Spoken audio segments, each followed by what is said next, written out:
This, the tax reform bill, whoa, they could start preliminary debate on the Senate floor as early as today. Joining us now is Ohio Senator Robert Portman. Mr. Senator, welcome to the program. It's good to see you, sir. Great to be on with you. I always love watching you. You do? I do.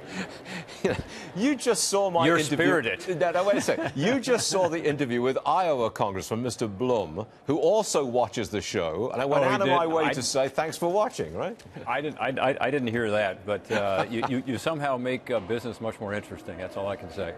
Thank you, Mr. Senator. I'll take that to the bank. Thank you very much indeed, sir. Now, what's the timetable here? We've reported that you could, in the Senate, start debating the procedural motions today. Take me through the timetable to get through the Senate. Yeah, we have a pretty ambitious timetable, and who knows what happens in the United States Senate. Sometimes things get delayed, but the timetable is to try to move today with the first vote, which would be a procedural vote, as you say, to get on the bill, and then begin the debate. I think there's about 30 hours set aside for debate, which is good. I want to have a lot of debate. I think that's important. And then people can offer amendments. Anybody can offer an amendment. That normally takes a couple days, Stuart, because it's they call it votorama. You know, people can just continue to offer whatever amendments they want. So it probably goes into the weekend, and then there would be a vote. Okay, but you wouldn't schedule any kind of vote today unless you knew you got 51 votes in the United States Senate, right? Well, sometimes that's logical, by the way, but sometimes you just don't know until you actually call the vote. And look, we have 52 Republicans. 90% of those Republicans are strongly on board. They think this is the right thing to do for business investment, for productivity, and so on. But you're right, there are probably 5 members who are still uncertain. And do you think, you know, there's a lot of speculation, Mr. Senator, and you know this, that it could come down to John McCain, Senator John McCain. It could, couldn't it? And you don't know which way he will go, do you? Well, I don't. And look, you have to talk to John directly. But I will tell you 2 things about John McCain. One, he will do what he thinks is right, and he won't be affected by any of the politics of this. But second, when he ran for president in 2008, and really in his whole career, he's been for pro-growth tax reform. He believes in it. He thinks that lower rates and broadening the base is a good idea. He thinks middle-class tax cuts are a good idea as well. So I think this bill in structure is very similar to what he has supported in the past.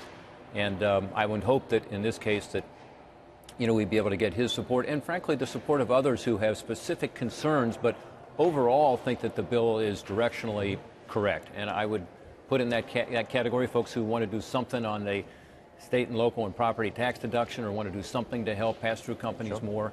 But they still think this bill is basically sound. Okay. Once you've got the 50 votes, once you've tallied 50 votes, do you think it's then possible that some Democrats will come over and join in with the yes votes? I'm thinking Claire McCaskill from Missouri. The president goes there today.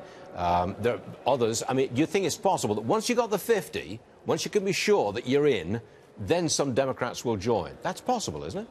I do think that's possible. And I think it's possible because, again, if you look at what this bill really does, it provides significant tax relief to middle-class Americans. And there are many families in these states and in those districts in the House side who will benefit directly. On average, someone's going to get about a $2,000 tax cut. In Ohio, the median family income tax relief is about $2,400. And then, as you and I have talked about in the past, the business side of this will actually generate more jobs and higher wages because of the increased investment and productivity that comes with that. So that will benefit families, in my view, even more than the direct tax relief. But that's why I think in the end of the day, there are a lot of Democrats who will look at this and say, you know, it's going to be good for the people that I represent. I don't know how many will vote our way, but I think after you get to 50, there's probably, as you say, a handful of members on the other side of the aisle who would be willing to support it. Senator Rob Portman, don't be such a stranger to the show if you like it so much. Sir, please. Thanks for being with us, sir. Much obliged. Take care.